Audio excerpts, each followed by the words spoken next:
authentically you. 'Cause now is your season to live out your reason. Just be you. How you gonna leave your imprint on this world? Be authentically you. 'Cause now is your season to live out your reason. Just be you. How you gonna leave your imprint on this world? Welcome to another session of Authentically You Imprint. Yeah. Hey, how's everybody doing? Yeah, it's been a little while since we've been here. We got a new year that came in. We're going to update you guys on a lot of things that's been happening. We have not been able to do the show as we normally do. But God has been good to us. Absolutely. In the meanwhile. Absolutely. Just to update you real quick, on January the 17th, I had a heart attack. And so we haven't been doing a lot of stuff that we've been doing. I'm in rehab, doing great now. We're doing great, and we're moving on. So for all our imprint audience who have not been following us on Midweek Motivation, now you're up to date. Go ahead. Wow. Yeah. What an introduction, right? So yes, we have definitely missed being here with you all. Here at the Imprint show, our main purpose is to spotlight these wonderful people who are out there in their neighborhood, on their street, in their part of the world, doing fantastic things. Whatever they do, wherever they do it, they're swimming in their lane and just making it happen. But 9 times out of 10, mainstream media would never pick them up. We want to give them a voice here on the Authentically You Imprint. The bottom line for the Imprint show is, how will you leave your imprint on this world? Everyone leaves an imprint. How will you leave yours? You have a choice. You have a say in that. And so that's what the Imprint show is all about. And we are extremely happy today to welcome to the show Kristen Mallory. Yeah, welcome. Listen, favor is not fair. Listen, we're in probably about his 8th show or 6th show over here. And if you notice, not all have been family, but we have had the privilege of having some family on that has been doing amazing things. Yes. We are super proud. Yes. We are overjoyed that we can just reach out in the family. Our niece is with us today. And we are super excited. Welcome to the show, Kristen. Thank you. Thank you for having me. It is definitely our pleasure. There are so many ways that we could go in this conversation, but what I really want to focus on in this conversation, or spotlight in this conversation, is your passion for teaching. That passion for teaching has taken you all over the world. So tell me, what was it that fed your passion for teaching?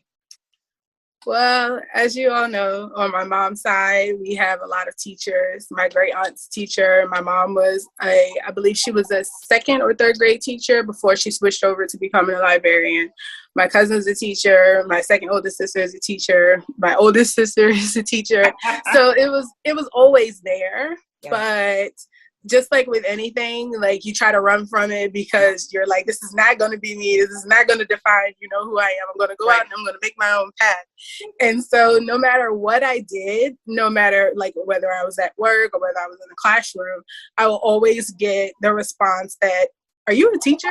Or do you teach? Right. And I'm like, no, I don't. Like, I want to do something other than teaching. So I went to school. I got my bachelor's in web design, and even though I liked it, it wasn't something that I was really, gung-ho about. And I'll try to make this as short as I can. So what eventually ended up happening was I wasn't able to find a job here. So I moved out with my older sister in Nashville, Tennessee, and there I decided to reconnect with God, take more time reading the Bible, take more time praying and like actually walking in my faith, as opposed to just doing like a shallow pray here, pray there, just, go to church, when you feel like it, or, just like I really, really wanted to connect with God. And I knew that she was like my go-to person. She has been my shepherd since I was in diapers. Like she taught me about God. Everything that I needed to know, I went to her. So when I arrived in Nashville, I heard a voice in the back of my head saying, I'm going to take you to a place where it will just be me and you. I was like, so this place, I was like, are we talking like New York, or are we talking Florida, California? Like, where are we going with this guy? And I knew it was him, but it was just like, I just landed in Nashville, like what's going on? So fast forward my second year being out there, my sister and I were sitting on the couch and I, expressed my desire to just travel. And so she just looked over at me and said, well, why don't you teach? I was like, I'm not a teacher. I don't teach. It's not my thing. Again, I'm not a teacher. Right. And so like we just kind of dropped it, didn't think about it anymore. And then we were watching another movie and I had expressed it again. And she's like, why don't you go teach? And I'm like, okay. And so like I started looking into programs and, I found one that was really, really good. It was able to be extremely flexible and I received my TOEFL certificate. And then came where I was going to teach. And I narrowed it down to China, Japan, and Korea. Well, at that time, like I was really much into K-pop, like I was trying Korean food. So I was just like, why not? Right. And so, I prayed about it, like I really, set conditions. Like I woke up every morning to pray, like, God, let this be something that you want me to do and not something that I want. You know what I mean? Like, let me want what you want for my life. And so I prayed. I was like, if I'm supposed to go to Korea, let everything let my work and my, my prayers, let it be answered and like, let everything essentially work out. And it did. So the next thing I know, I'm on a plane and I'm going over to Korea to teach, which is something I haven't done. And the first time they put me in the classroom, I kid you not, I was standing in a corner like, oh my gosh, what do I do? Like, what am I doing? What am I doing? Right. But eventually it started to come naturally to me. Like like it just came out. Like every day I would pray, like, God, let me do this right. Because I'm in a country where they don't speak my language. I have to, become accustomed to their ways and, their way of teaching. So like, just God help me. Through that. Absolutely. And then eventually the talent just came out. Wow. And, like I've never received like so much love from other people, especially, the younger ones and the ones who, are fluent and the ones who are not. They would just always say, Christy teacher, I love you. And they would do like the little heart and, I love that. And it felt really, really good. Like I had the opportunity, excuse me, to teach kids from as young as kindergarten all the way up to last year, middle schoolers who are about to go into high school. Because the school where I taught at, we only accommodated elementary and middle. So we didn't, go off into high school.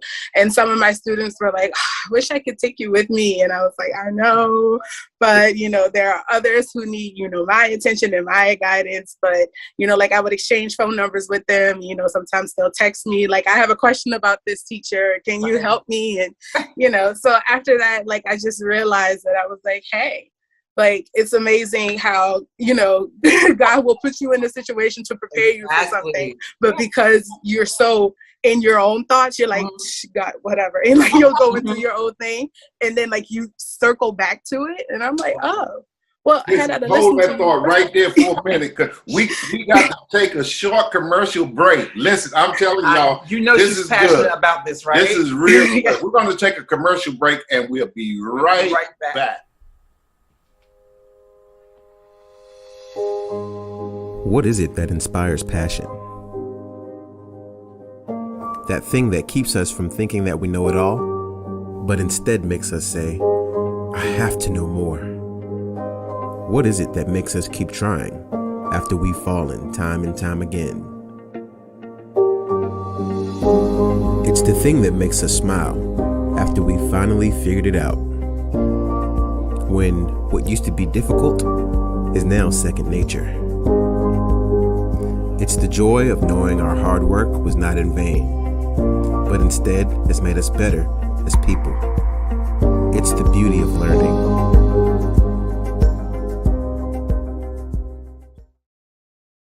Listen, hey, we're back. Let me just bring y'all exactly where we was. God snatched her from Richmond, Virginia, took her all the way to Nashville, Tennessee. From Nashville, Tennessee, where she wasn't sure what she was going to do, God uprooted her and moved her all the way to Korea.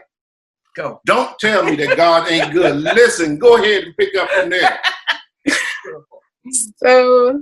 So from there, I had the opportunity to teach at different schools, and even though I didn't feel, confident in my abilities, because you always feel, even if you are walking in God's purpose, you always sometimes feel inadequate. You know what I mean? Like, you'll look around at, other people and you'll be like, oh, why can't I, teach like them? Or why can't I talk like them? Why can't I, have more charm like them? But we all know that God equips you with what you need.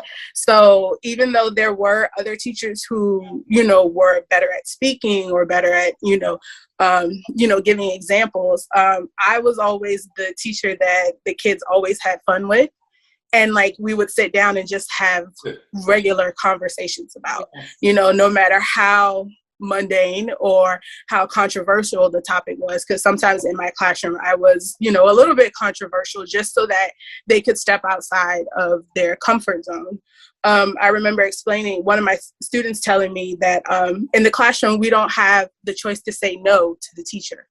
And to me, that was interesting, because I'm like, well, what if I have an opinion that you don't agree with? They were like, teacher, you're always right. You don't have a right to say no. And so I told my students, I was like, in my class, you are allowed to say no, respectfully. But if I say something that you don't agree with, let's open it up and, let's have a conversation, because your voice matters. When you go out into the world, people are going to expect for you to have opinions and to be able to voice them. Don't always go with the grain. If you feel strongly about something, voice yourself. Absolutely. And so one of my students actually cried when I told her that, because she always felt like she didn't have a voice. And I'm like, no, in my classroom, I am your teacher. This is what I'm supposed to do. I'm supposed to teach you how to use your voice. Yes, you're learning English, but English is so much more than that. It's more than just writing an essay. It's more than just answering questions. If you all have the heart to travel to America, right, you have to be able to do that. Mm-hmm. And so that's where I got the most joy.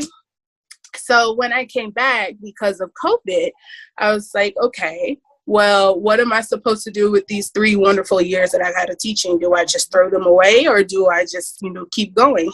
Wow. And so I applied to the job where I'm at now, where I teach, surprisingly, I teach 4-year-olds. So I've gone younger. And I will say that it has been an eye-opening experience. It has definitely taught me patience, a lot of patience, because they are 4. They don't have the same experience as a 31-year-old or a 14-year-old. Think the world is still new to them. They don't think the same way that you think. Recently, one of my kids was really surprised and shocked to find out that I had parents, and I was like, "What? Where did you think I come from?" Where did you? And they were like, well, I don't know, but I thought teachers don't have parents. And I'm like, huh. And that's where their mind is. And that's Absolutely. Where you, as a teacher, you have to meet them there. They don't understand, why Christmas only comes once a year. To them, it should be every day. I don't understand why it's not right. every day. And it's like, well, there are 365 days in a year, and Christmas is only on this day. So in order for us to get that, they don't understand it. And then it also has, shed light on kids' behavior as well. Mm-hmm. Because, sometimes, when kids act out, you just think like, oh my gosh, they're terrible kids. That's 9 times out of 10, that's not the case. Not the case, yeah.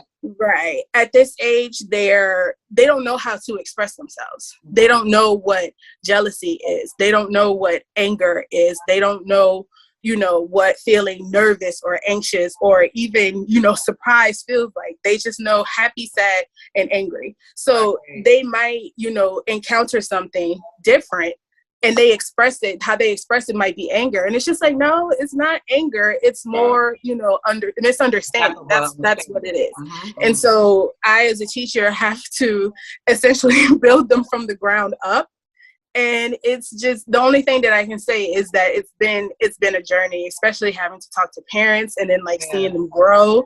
Oh my gosh, I'm so not ready for graduation this year because I'm gonna cry.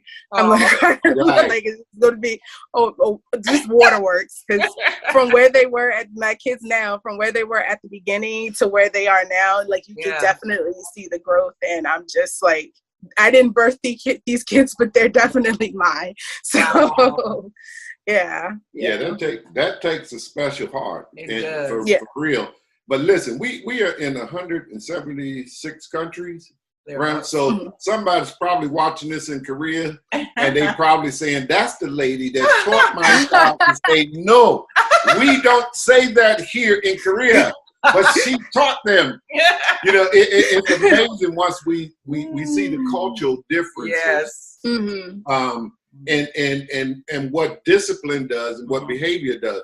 I heard you, that you gave your kids an opportunity to express themselves, which means it's the same way we have to do with life. We have to balance it out. Exactly. While there are cultural things that are good for us, there are cultural things that don't allow us to grow and express our opinion.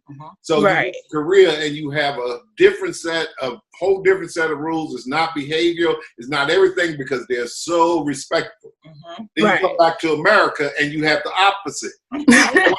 where you trying to teach the kids you can say something other than no. Other than no. You don't know. So we're trying to teach you. And that's an amazing thing that you have that experience and the difference in the culture and how you're able to deal with kids better because you see both sides. Yes. Right. So, you don't automatically call and say, this kid needs to go on Ritalin. This kid has a behavioral problem. They need to go on Ritalin. No. They express themselves the best they know how. And we as adults have to take our time and really, really focus in and give them an opportunity to grow. Absolutely. And have their own personality. And we grow in the process. And we grow in the process as we go. It's amazing how God does things and how he brings us to where we are. I mean, talk a little bit more about you and your isolation in Korea. I took you from Tennessee and say, I'm going to take you to place. It has to be rough when he put you somewhere where you don't really know the language. And know any other person. And you really have to talk to God. Yes. Right. So within that, when I first arrived, first off, there was no cultural shock for me because I did my research before I came out there so that I wouldn't, you know how you can't prepare for everything, but you try to prepare the best that you can. Right. So when I was out there, at first, like it was a wonderland. Like I had never, been in another country. I had never, I've been able to communicate with somebody, who doesn't speak my language. Like it was just crazy. So those first 6 months were just great. But then, over there, it's a completely homogenous country, which means that everybody that you run into, well, not everybody, but most of the people that you run into are Korean. They don't look like you. They don't have the same hair. They don't have, the same experiences. They don't enjoy the same things that you do because, they're essentially in their country. They like what they like. They do what you do. So, you're the foreigner there. And plenty of times, like, mom would call me just out of concern, like, how are you? Because I know that there's nobody there who looks like you. Absolutely. So then in those instances, what do you do? And whenever I would feel lonely or upset or like disheartened, I would just, pray to God. Like first I would let him know essentially what my concerns were, God, like I'm out here and, I trust you 1,000%, but, I don't have my sister. I don't have my mother, I don't have my family. So what do I do in this situation? And surprisingly, he sent me an answer. One of my really good friends over there, I met her while I was getting food, and she was a Christian, but like I didn't know at the time. And hopefully you guys will get a chance to talk to her. She said when she first saw me, I came into her shop. She said when I looked up, she said there was a white halo over your head. Come through. And she was like, you know, like when she first saw me, she was just like, oh my gosh. And I didn't know this, you know, until later on, but she was super friendly. You know, she was the first, you know, person outside of my coworkers that, you know, would check in on me, you know, daily just to see how I was doing, you know. And when I told her my story, she said her heart was really, really moved. And she said, I would like to invite you to, you know, my church. She was like, if you don't like it, you know, that's fine. But, you know, like, your story is just so amazing. I think, you know, like the church that I attend would be, you know, a good place for you to call home. Okay. And it was like, till this day, I'm still connected to her church. It's a international church, and they have, you know, locations in different countries, and they have one here, but the closest one is in Atlanta. So I'm online, you know what I mean? Right. But while I was out there, I got to experience God in a whole new way, because out there, they believe in God, you know, 150%. You know, they do things over here that we would consider, you know, a little bit abnormal. One of the things that they do is pre-dawn prayer. They get up in the morning at 3:00 in the morning. They go to church. They listen to, you know, like a morning message, and they pray. Like, that's what they did. Right. And that's what I did the whole 3 years out there. I was like, this is crazy, but okay. And like, I received, you know, so much inspiration, so much revelation, and a deeper understanding of God because of it. You know, out there, when I tell you that they love God, like they sing to him every day. I had a friend, every time she would go out to eat, it didn't matter what anybody else, you know, thought of her when she did this, but she would always set a plate for God. So when she would go to a restaurant, she would set a plate for her, and she would set a plate for God, you know, and like to the point where like she would order food that would be for 2 people, and like she would serve him. Like, she was like, I understand that he's not there physically. I understand that he doesn't eat physical food, but if I'm supposed to believe that God is in my life and he is with me every day, I have to treat him as such. Wow. She has a special chair for him. You know, like I have friends that just do, you know, just, I wouldn't say crazy, because I don't think it is, but it's just the length that they go through in order to, you know, let God, like, God, I see you, and I acknowledge you, and I know that you're here. Let me show you. I have friends that cook.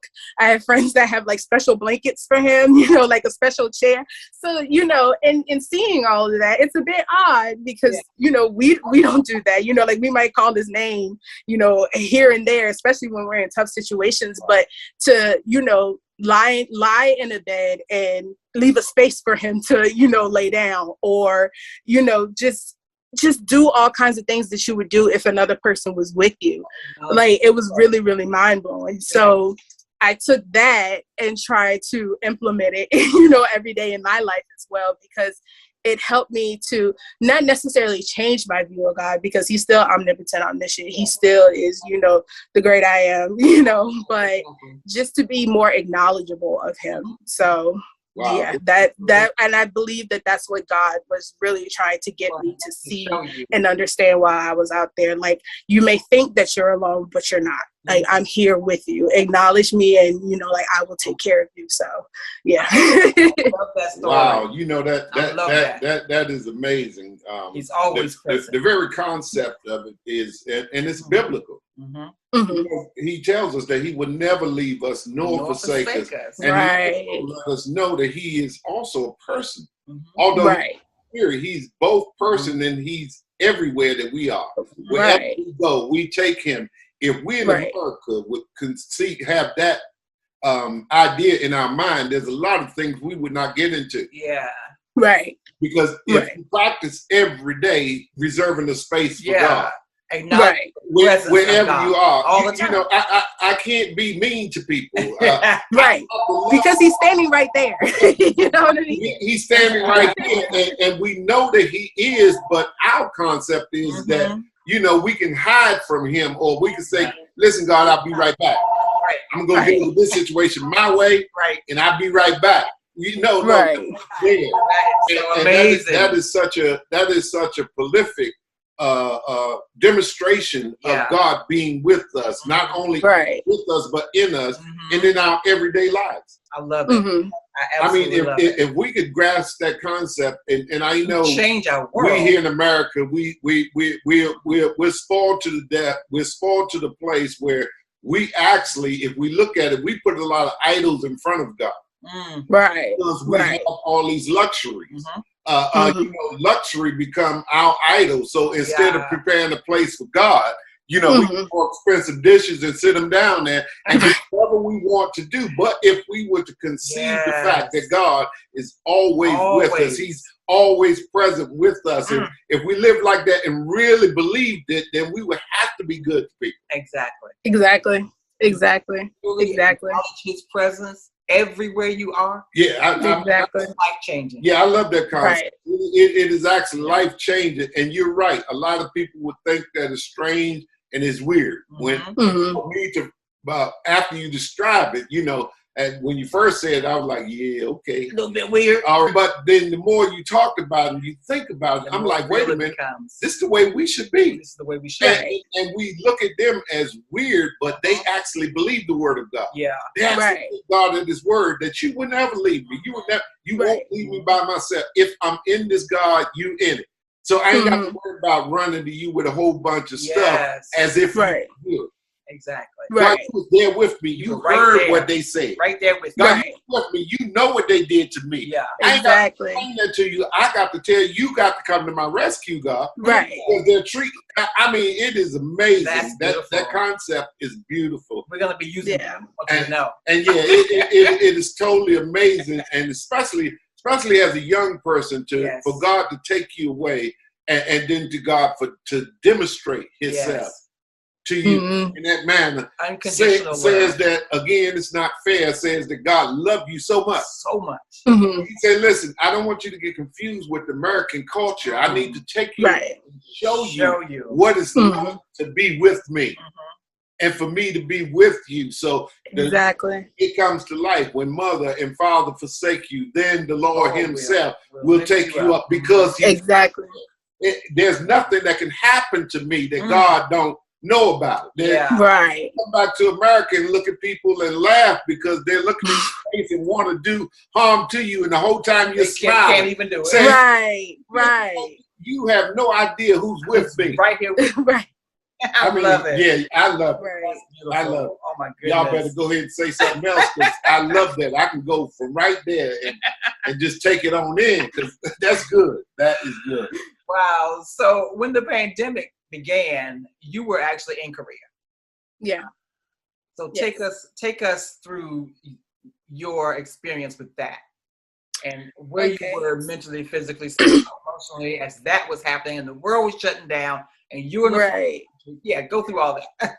So when that started to happen, it didn't really it hadn't hit Korea as hard as it's been hit now. And at that time I had moved from one city to another city so I could be closer to the church that I was attending while I was out there.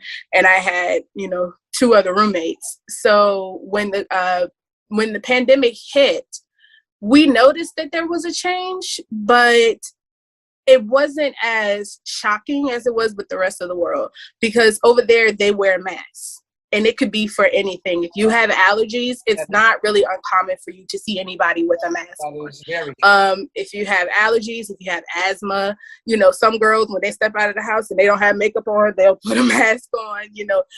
With the kids, like they'll try to hide their acne, with the mask. Like it was many different reasons. So when the coronavirus hit, you start to see masks more than usual, but it it wasn't out of the norm for us. So, we didn't pay any attention to it. We just kind of took it as, like it was just like a common cold, or like it was the flu, like the cases weren't that high. It hadn't really, we would have like 1 or 2 cases, a week or like a month. So it didn't really affect me as much as it did later on. So as it's starting to become a thing, I noticed that, like my director at that time would, have hand sanitizer everywhere, because like the cases were starting to build up. It originated in China. And of course, at that time people were still allowed to travel. So anybody who visited, China, could quite possibly come back with the virus. Right. So, like as we're, going about our daily lives, we start to see hand sanitizer like strapped to the poles on the bus. We start to see them at the bus stop. They did it wasn't mandatory, because if you couldn't make it, then that was fine. But they would do a like mass call. So like if your last name was begin with the letter A through M, you would go to the pharmacy and they would hand out, like a pack of like free masks for you to wear. So they would alternate it so that, people weren't crowding the pharmacy trying to buy masks. And when it really started to hit, there was no more soap on the shelves. Like you couldn't find soap anywhere or hand sanitizer. So my roommates and I are just kind of looking at each other like, is it really that serious? Because, anytime something happens, whether it's gas shortages, whether it's a tornado or anything, they start to buy, stuff off the shelf. And then, in some cases, it isn't that bad. So we were just like, well, let's just buy, like 1 or 2, just to be safe. We had this thing called coupon out there, where it was almost like Amazon, where you could, buy large things, at a decent price. So we bought like a case of soap, just in case, because we honestly thought it would just pass, like it wasn't a thing. But then when I was getting ready to leave my old job and to come into one of the places that I had actually interviewed for and actually got accepted, but because of the virus, they had to let me go. We started to notice that it was hard for foreigners to find jobs. Because out there, the jobs were plentiful. Like you could literally bounce around from school to school to school to school and not worry about it. But a lot of people were being turned away because of the virus. Okay. And so like my roommates and I were kind of looking at each other like, oh my gosh, like what happens if I can't get a job? Like what's happening? And then you start to see like stores shutting down, like the church that I was going to, like they all came to an executive decision to shut down the church. And so like, it was like, oh, this is serious, and then it started to spread. Sometimes what I would do while I was out there, I would take a trip to Japan, just because the flight would be like $50. So you can go out to Japan, fly to Japan, and the flight would be maybe 2 or 3 hours, depending on where you were landing in the country.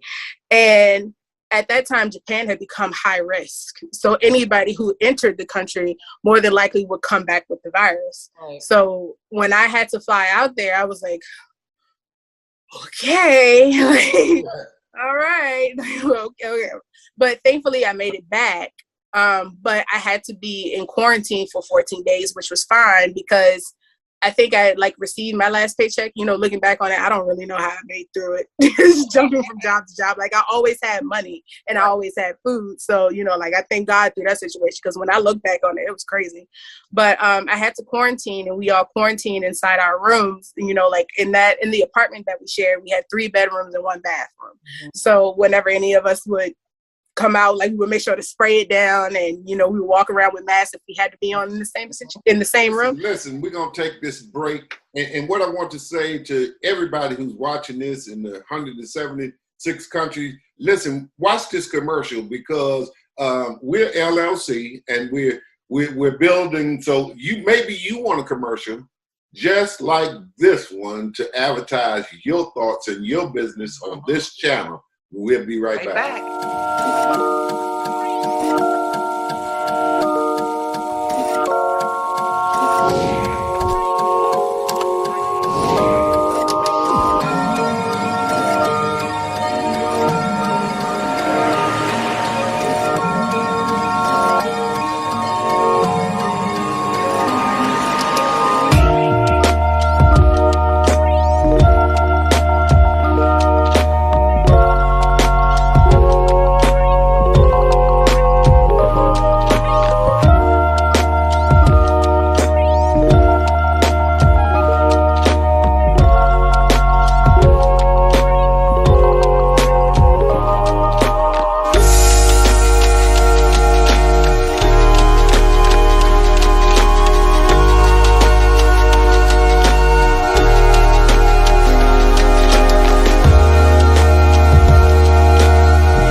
listen, we got back already. Did you enjoy that commercial? Listen, reach out to us, Authentically You, and you too can have a great commercial, and we can do your business. We talk about that later. Listen, she just flew into Japan. Ain't that something? Ain't that? Japan for like $50, man. Korea, but when she got there, things wasn't as nice as she imagined them to be. Go ahead, you can pick it up from right there. So when I came back, I had to be in quarantine. You know, I didn't have any symptoms. So, you know, essentially everything was good. And, you know, the Korean government was doing a good job of, you know, keeping track of everyone out there. So like, say, for instance, if you came in and you got tested and you tested positive and you took a cab somewhere, they would contact the cab driver so that he could come in and, you know, he could get tested and quarantined. And, you know, I believe at that time, don't quote me on it, but I think they took care of you during that time so that you wouldn't have to spend any money staying in quarantine. Like, they made sure that you were fed and, like, you know, very well taken care of. And it was great. You know, everybody was still being cautious. We, you know, walked around with hand sanitizer. We, you know, sanitized everything, and we were good up until there was a really big surplus in cases, because there was there still are, but there is a really, really, really big cult in Korea. And the cult leader said that he had received a revelation from God for his members who were infected to go into businesses. Like, it didn't matter if it was grocery stores, it didn't matter if it was schools, subway systems, and intentionally spread the virus. Wow. So it went from, you know, maybe like 27 cases a month to like 200. Like, it just surged. Yeah. And so we were like, oh my gosh, like they actually did this. And then to like kind of make it funny, but not, the leader got on a boat to, you know, get away from the virus. But it was like, weren't you the one to sit there and say, you know, like, you were the one that received the word from God. So why are you running away? You know, but authorities caught him and, you know, brought him back before he could get, you know, too far. And so when that happened, they were able to bring, you know, like, the cases down. One of the major cities that had gotten hit was Daegu. It was like maybe 1 or 2 hours away from where I live. And so right when they were getting the situation under control, they had a building to like quarantine people. And, you know, they were really doing their absolute best to make sure that the virus, you know, wasn't getting out of control. The same cult again got inside of the building. Wow. And so that whole entire city was under quarantine. Nobody could go to Daegu. Everybody had to stay outside of Daegu because the cases had just gotten out of control. So with that, my roommates and I are still sitting there looking at each other like, this is serious. Like, this is serious. And we had saw an interview of a university student who had came onto the news because she was urging young people to wear their masks. She was like, this virus does not discriminate. It doesn't, you know, like, whether you're young, old, rich, or poor, like, it doesn't. And she was talking about her experience with it. She said when she had caught it, she said it felt like that there were tiny shards of glass in her lungs. And so every time she would breathe, it would just feel like the glass was just cutting her lungs. You know, she said, she was like, there was a point in time where I just didn't want to take a breath because it was just too painful. And I believe at the time she was 19 years old. And so she was just there, just pleading with people, especially young people, to wear your mask, please. Like, no, she was like, I wouldn't wish this on my worst enemy. It is absolutely terrible.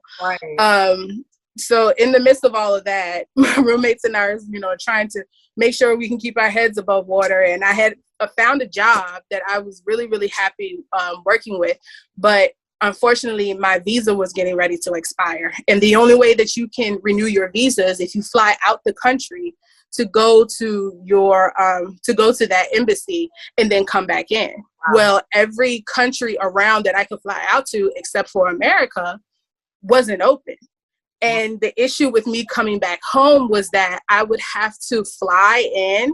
I would have to quarantine for 14 days. I would have to drive up to DC, where I would have to quarantine for 14 days, then come back home, quarantine for another 14 days, take a flight out there, quarantine for another 14 days, and then start back working. So I said, so by the time you do that, that is like 2 or 3 months worth of, quarantining. And not to mention, like, I'm running out of finances too. So I don't have the financial capability to do that.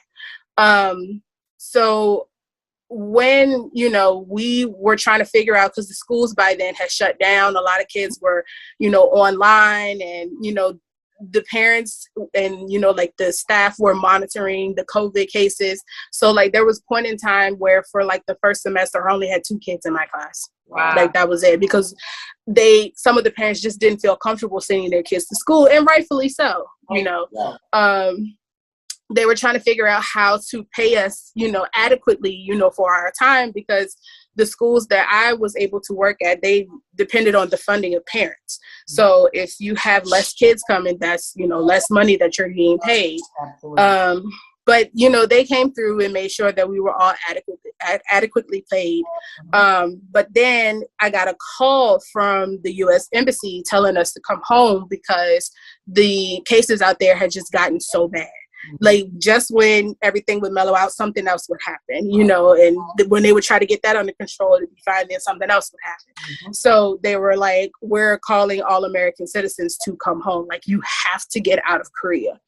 So that in itself was just shocking. I will tell anybody I fought tooth and nail to make sure that I could stay, because I was just having so much fun. Like I had my own place, like it was essentially living my own life, and I was just having so much fun being out there. But it was a call, it was mandatory, we had to come home. So then I only had 2 weeks left to pack. So I had to take 3 years worth of stuff and pack it into boxes in 2 weeks and move out of my apartment. And it was really heartbreaking for me, because I loved my roommates, like they were also my church friends as well. And we would all sit down and pray together. We would talk to God about, one another, and, like our experiences and the things that we learned that God, was trying to teach us. And I knew that when I came home, I essentially, wouldn't have that anymore, because there was nobody else that had gone through the experiences that I did while I was in Korea. So, I shipped everything home, and my roommate really wanted to say goodbye to me, but she didn't get off work at the time to say goodbye.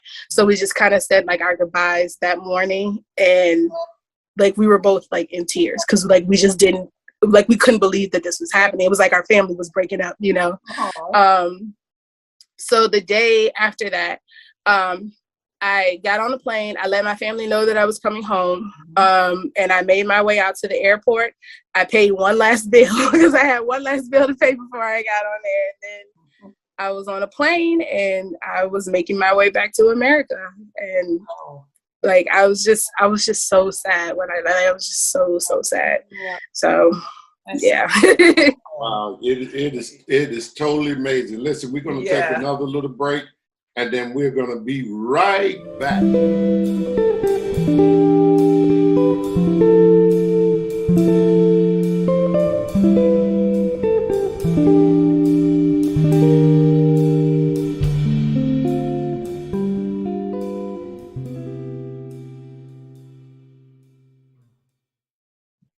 Okay, here we are. We're back. Listen. It's got to be difficult when God calls you away, and he calls you away, and you get all acclimated to a place. You make the best friends in the world, and then all of a sudden, God, the same one you're having dinner with, that made the space in the bed for, and got the blanket for, and now you got to pack all this stuff up and come back to America, which in itself is a culture shock.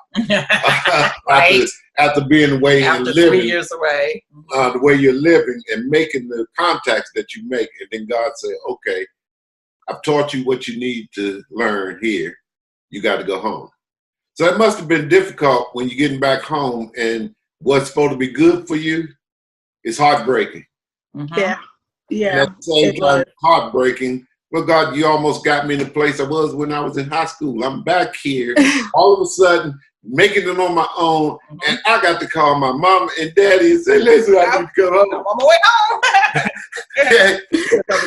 home." Now, you always come home. I know that my niece and nephew was the jewels out of anywhere. Come on home, baby girl. You know, we got you. We glad you're home with all this mess coming up. I know that very same year is the last year we had family reunion. Mm-hmm. When you got back. So when we got back there, it was great to see you. We were surprised when we came bouncing down the step. Wait a minute. It's amazing. Yeah, you know. So now you're back in America. Yeah. And you got all these things that God done took you through in Korea. Yeah. Right. And you get back to America, and Americans are nothing like Korea. Now you got to adjust all over again. So it was a culture shock for me. It really was. Like when I came home, what you have to realize is that Korea is already in tomorrow. So I was flying into yesterday, and my sleep pattern, that was one of the hardest things I had to do when I came back, because I would stay up all night. Wait a minute. I was wondering. I knew he couldn't let that go. So, okay. All right. This is good right here. So you was actually in today. Right. And to come back home, you had to fly into yesterday. Yesterday. Yeah. Now when God called you out, he called you out and you left yesterday and went into a brand new mercy and all in your same day. But then he does it again, and it's in reverse. Oh, my God. Now you got to leave this day to back up. Man, I'm trying to tell you. God, he makes it difficult, because then when you say, I'm forgetting those things which are behind me and pressing towards the mark. Well, God, you say press towards the mark, but you taking me back in time. You put me in. How am I supposed to deal with this? Wow. I got to live this day all over again. And when I woke up that morning, it was full of sorrow, because I had to leave one of my best friends. I had to leave my own stability. I had to leave everything that you and I, God, built up. And now you're going to take me from this day when I'm supposed to be progressing and send me all the way back till tomorrow. Yesterday, I got to deal with it all over. Man, go ahead. You take it. So, one of the things that I had a hard time with, and I believe that I had gone through a state of depression. I didn't identify it as depression. I kind of called it being homesick. But it was really difficult, because where, like I had the freedom to, and I will use this example all the time, if I wanted to go to Seoul, I would just hop on a bus and just go. Wow. If I wanted to go visit another friend in another city, I could take a cab, I could take, I could take a bus, I could take the train. Mm-hmm. So like having that, that liberty to just hop on transportation and just go. You don't have to answer to anybody. You don't have to say to anybody where you're going. You just get up and go. Mm-hmm. And then also being able to go from one place to another by walking. So we had a restaurant that we like to visit from our apartment, and it was like maybe a 10-minute walk, and it was a 24-hour restaurant. Didn't matter what time you went in there, day or night, it didn't matter. You could get, really good quality food at 2:00 in the morning, and, so not being able to have that. And then also my body had become accustomed to, their food. So when I no longer have, the ability to eat, kimchi or samgyetang, which is their version of like chicken and rice, or, just like a lot of what I felt like were the healthier options. And, like I kind of had to go back to, like Wendy's, spaghetti and, all of that. Like it messed me up for a while. And then, whereas I had the liberty to, even though I was a teacher, like I had the ability to jump from job to job. Like it didn't matter.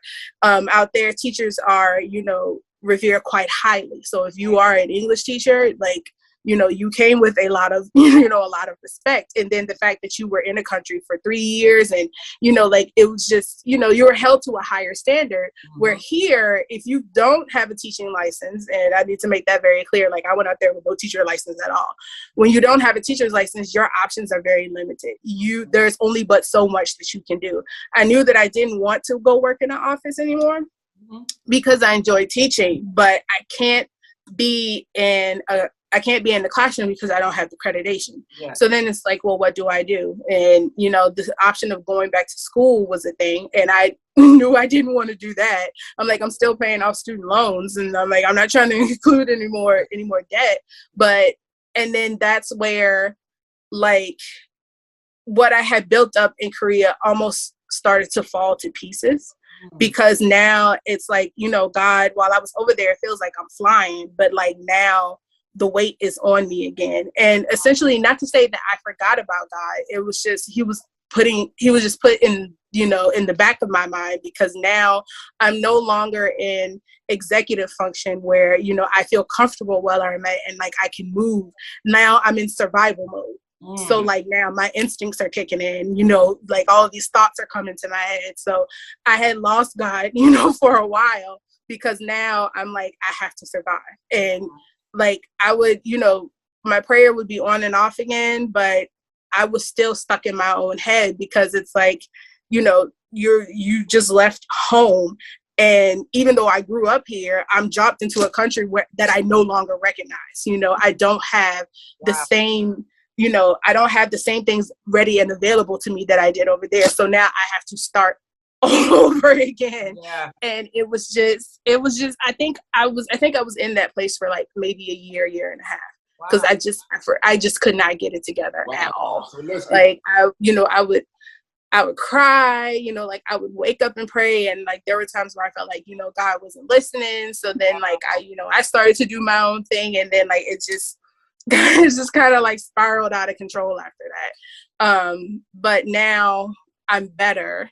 Yeah. And now I'm starting to take action and remembering the things that I had gone through while I was over there, and, you know, praying about it. And most importantly, when I pray, I would thank God for bringing me through that, because there are a lot of people who couldn't have done what I did. And I know that the only reason why I was able to do that was because I had called out to God, because I had made the effort to put him in my life and to make sure that he had a seat, to make sure that he had a plate, he had a cup, he had somewhere to sit, you know, when I was at a restaurant. And so even though I had lost it, I was like, God, I'm not going to let this go. Like this is what brought me over, and it will continue to bring me over. So I'm going to fight tooth and nail to make sure that we get back to the place where we were before I left. This is amazing. You said something that I just want to touch back on, especially for young people. Yeah. Because here in America, we think it's taboo to be saved and to be a Christian and to believe in God and do all these things, and yet get depressed. And somebody tell us that we lost God because we're in a state of depression or whatever the case may be. Right. And young people, you got to understand that there are things in life that happens that knock you off your game. That will knock you off your game. But God is always there. And he always comes to us and asks us the question, listen, I see that your countenance ain't what it should be. Yeah. I understand that you're going through some things. What's bothering the problem before God don't just walk away from us. He deal with the issues. And he said, listen, why are your countenance down? Don't you understand that sin crouches at the door and wait for every opportunity to pounce on you? Exactly. And how we react is what makes the difference. We can either go out and slay our brother beyond our depression, or we can quickly ask God for his forgiveness. See, I'm loving this because, first of all, she's in a place where she's setting a place for God at the table, and then she's making a place in her bed and on the chair, and you just in tight fellowship with God. And then you're living in the day, and God is there, and then God shifts you, and you believe that somehow God left you because he shifted you back in yesterday. And because people tell us God is a progressive God, that he don't deal with us where we are. So we sit back and we live in our yesterday for a year. Oh my. We try to pray to God, but all of a sudden he's not there anymore. Not like he was in Korea. Like I saw you sitting at the table with me in Korea, but now you shifted me back into another day, and I can't catch up. I can't catch up. I saw what you did. You was with me all the time. I got up early in the morning, and I read your word, and I prayed to you early in the morning, and we went about the day, and I was being a success, and all of a sudden you call me out of that day and send me back to yesterday and knock me all the way back. I love it. Young people, you got to understand there are things that happen in life, and we feel like we're going to lose it. And people would tell us, because we feel that way, oh, you got to trust God. You don't even know. I trust him. You don't even know. I was just with him yesterday. My problem is that we're not even on the same page, because I'm living a day ahead of you. I'm still living a day ahead of you, but I'm in my reality, I'm back here with you in yesterday. That's amazing. And for me, this is unreal, because it's not that I think God has forgotten me. It's that I think somehow I slipped away from God because he's in tomorrow. Yeah. And because I'm in yesterday, I can't get back to tomorrow. I can't get back to my friend. I can't get back to tomorrow. I'm stuck in the day. So young people, sometimes we do go through things. We are feeling depressed, but you got to understand this is nothing that is not common to man, because the Bible tells us that we will suffer some things. We will go through some things. But after we have suffered a little while, then God himself shall pick us up. He shall strengthen you. He shall establish you. It's only a little while. We've been made endure for one night. But guess what? God, joy comes in the morning. And when that morning comes and I wake up and finally my yesterday has met today, and I'm into existence right now. Somebody listen. I'm trying to. So I am trying to keep calm right now. But before he starts to preach, we're trying to wind this thing down now. So I think you already know this about me, Kristen. That I think you are a super cool. You are an inspiring. You're a beautiful young lady. I think you're just 100. Okay. And I think your achievements and your accomplishments are worthy of being shouted out. And so what you've done in leaving your country and leaving all that has been familiar to you and moving to another country to teach their language and all that you've talked about and your entire experience, I want you now, as we bring this to a close, to speak to other young adults that are like fresh out of college or fresh out of high school about taking those leaps of faith, taking the time to spend in God's presence, to get his direction for you, taking those leaps of faith and moving out on your passion and your purpose.